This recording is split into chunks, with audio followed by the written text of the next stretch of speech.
underpass, and you can't do it from the other side either. I knew Dave. He died from Agent Orange, the Vietnam era.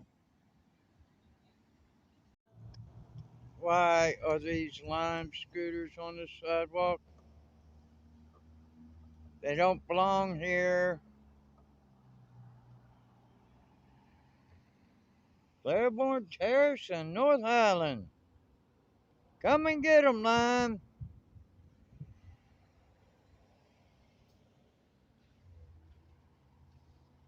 Mark Teichner is live at the scene with more on this breaking news. Mark, good morning.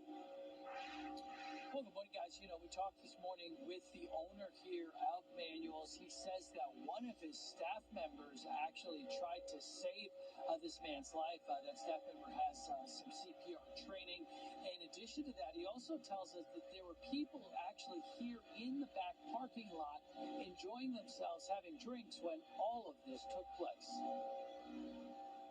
Homicide detectives look for clues after a man is gunned down in the Manuals Tavern parking lot. Police say around 11 Thursday night, the victim might have come out of the bar as at least one person was trying to break into a number of vehicles in the back lot of the iconic drinking establishment on Northeast Atlanta's North Highland Avenue. Investigators think the man tried to stop those break-ins from happening, and that's when the shooting took place. Paramedics arrived, but determined it was too late to save the victim's life. He's described as being in his late 40s or early 50s. Detectives tell us he was a Manuals patron. Police didn't release any suspect description. In fact, they aren't sure how many people they could be looking for. Their image got caught, I can tell you that. Another camera down there too. If they didn't have their face covered up, they caught big time. Tells us he spent roughly $100,000 per year for the past 30 years on maintenance and cattle losing weight from being chased around. Camouflage clothes stripped off by unknown people who've illegally crossed over the border and made their way into the interior of the U.S. Remnants like these are common findings for Ladd. His family has owned this land right on the border for 127 years. And this is what they have to buy to get smuggled across the border. And then when they get here, they just dump it.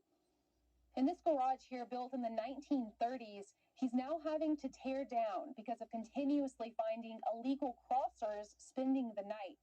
He shows us another storage space where illegal immigrants come to hide out. The former Border Patrol agent who lives in the house next door has responded to medical emergencies. It's getting out to the freaking road.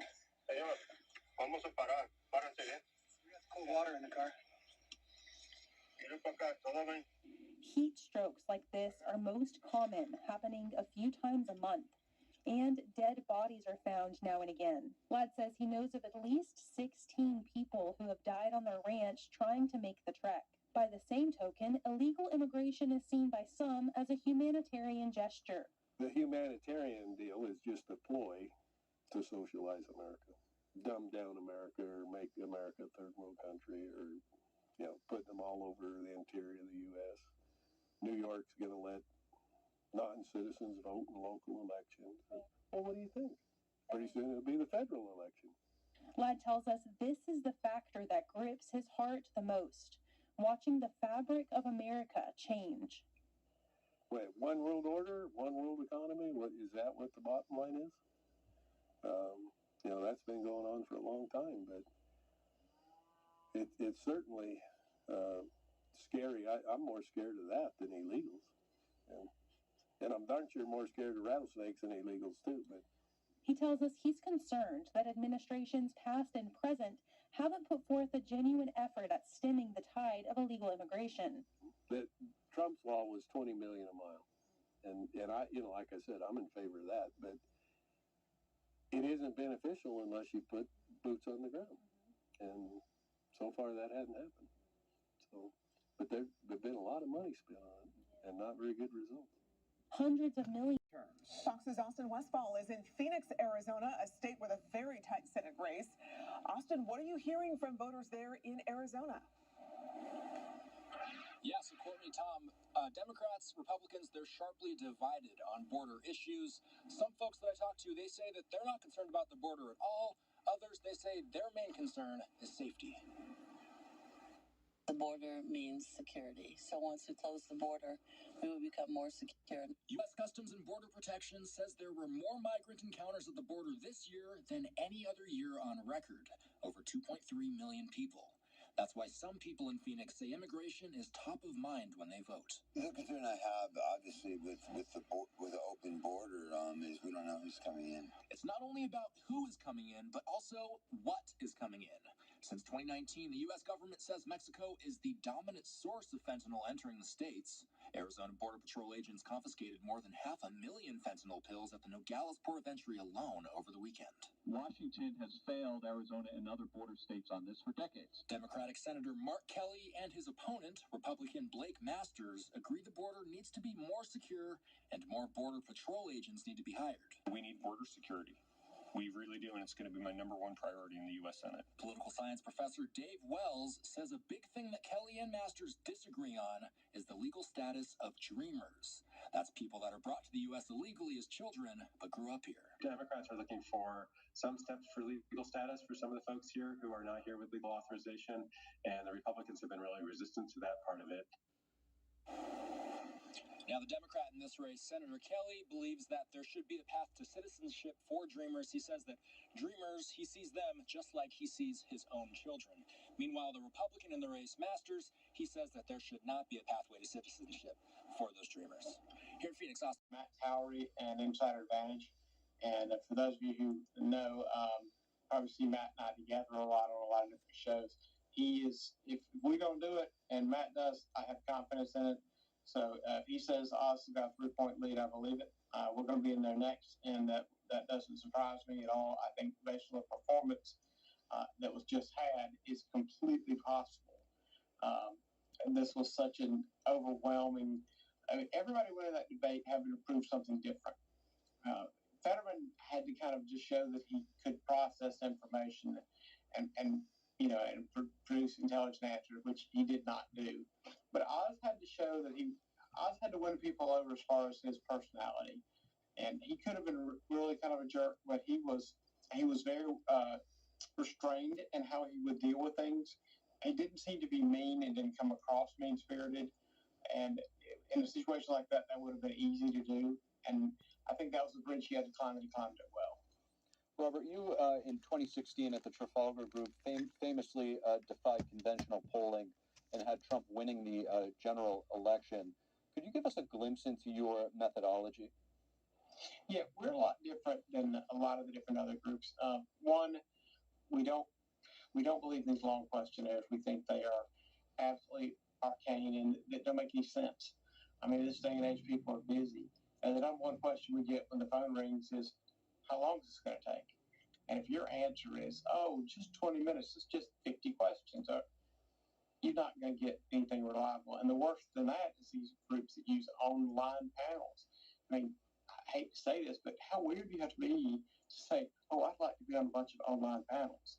Most of those people will pay some kind of a goofy gift or something. It doesn't make sense. We talk to just regular voters, short questionnaires. We do big samples, over 1,000 in every state.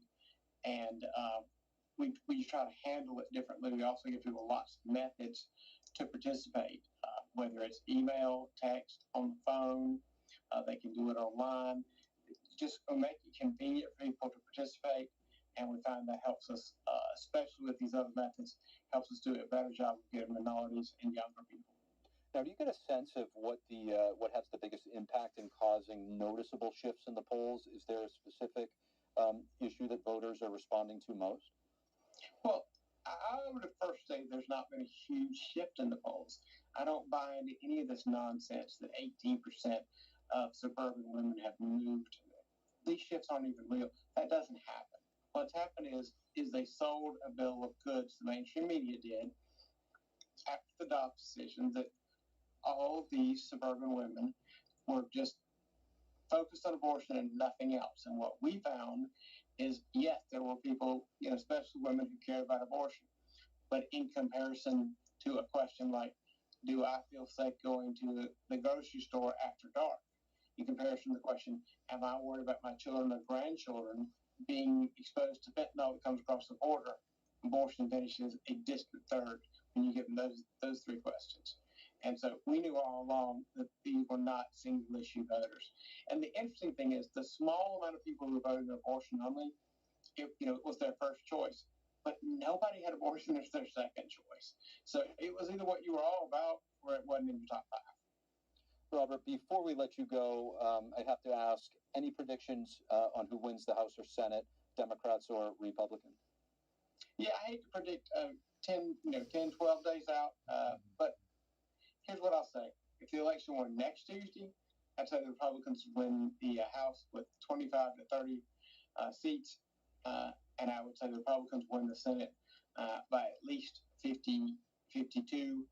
One maybe a runoff in Georgia to get number 52. Anything can happen in 10, 15 days. I think it's 12 days now. But I would say that's what happens if it's next Tuesday, and I think it's going to get better than that. Anything can happen in 10, 15 days. I think it's 12 days now. But I would say that's what happens if it's next Tuesday, and I think it's going to get better than that. Fascinating stuff. Robert Cahaly, thank you. Leader Chuck Schumer, that might not be the case. On Thursday, Schumer was overheard on a hot mic telling President Biden that Georgia's Senate race was, quote, going downhill for Democrats, adding that it was hard to believe that Georgia voters would go for Herschel Walker. Meanwhile, former President Barack Obama will be in Atlanta on Friday to rally for Warnock. A new poll by Real Clear Politics says the race for New York governor is a toss-up. Republican candidate Lee Zeldin may be in an uphill battle in the blue state against incumbent Democratic Governor Kathy Hochul, as seen in this recently tweeted video. It shows a woman in what appears to be an official uniform, pulling the Republican candidate's campaign signs out of the ground. NTD has not independently verified the video. The city is corrupt. And in Arizona, considering the fact that many people will have made up their minds by Election Day. Ohio is one of many states that's seen a big turnout so far in early voting, up about 70% from 2018. Back out on the campaign trail, we've seen Vance and Ryan both tailoring their messages and sharpening their attacks before November. Ryan's been calling Vance extreme as he appeals to bipartisanship, while Vance is saying that Ryan isn't as moderate as he seems. Take a listen. We have to stop the stupid fights in this country because we've got really big structural problems that we can fix because we're smart people, but we've got to make sure we're talking to each other. Some of the answers are progressive. Some of the answers may be conservative. We wouldn't know because we don't talk to each other. The fundamental issue in this race is that we've got to get back to common sense economic policies, bring down the cost of energy, bring down the cost of food, and get back to border security. And unfortunately, Tim Ryan, though he pretends to be a moderate in his TV commercials, has voted with Joe Biden and Nancy Pelosi 100%. Possible homicide. You could see a number of police officers and bystanders at the scene right now. We're going to update you as soon as we get new information from officials. Well, with less than 2 weeks until... Dozens turned out to Norcross High School Friday night for a candlelight vigil for DeAndre Henderson, who was gunned down less than a mile from here. Police now tell us they have a suspect they are actively searching for. This is for you, baby. At 17 years old, DeAndre Henderson's life ended before it ever really started. Long live Dre! Long live him! Because he deserved this. Friends and family came together Friday night. Love you, baby! For a balloon release and candlelight vigil at Norcross High School. The group coming together as they deal with the heartache of this loss. He was a great person, and I just feel like it was so hurtful for them to do that. Gwinnett County Police say Henderson was shot and killed less than a mile from Norcross High School. The loss hit his family hard. It's my baby brother, bro. He ain't even making 18 yet. As the vigil was wrapping up, Gwinnett County investigators released 2 pictures of a man they say is a suspect in Henderson's killing. Police say they are actively searching for 18-year-old Brendan Young from Lawrenceville. Once caught, he's set to be charged with felony murder and aggravated assault. Henderson's mom hopes an arrest comes quickly. That was my child, and you took his life senseless. So, right now, I don't have any compassion for him. This murder is another case of violence involving young people in metro Atlanta. Gwinnett County Police Chief J.D. McClure addressed the recent string, saying in a statement Friday night, quote, "Families are losing far too many children and teenagers due to senseless violence and actions that could have been prevented. I want our young people to develop the courage needed to walk away from confrontation." I want it to end, but I don't think it will. It's just the evilness in the world. Unfortunately, he was caught up in it. If you know where Young is, police want to hear from you. Investigators say that Young is the only suspect at this point, but the investigation is ongoing. If you want to help the family with funeral expenses, we have a link on our website. In Norcross, Tyler Fingert, Fox 5 News. More Manor Circle area. Now, authorities say he pulled out a revolver and robbed the victim of an iPhone and wallet. When officers took him into custody today, they say Nuttall had a firearm in his bag on campus. He's in the DeKalb County Jail without bond. Need tonight to get off. He then continued for about 30 blocks before jumping out the window. Authorities said the man tried to control the bus himself, but crashed into a utility pole about a block away. He was taken into custody, and police recovered what they described as an imitation pistol. The man and the driver of the bus were both taken to the hospital with minor injuries.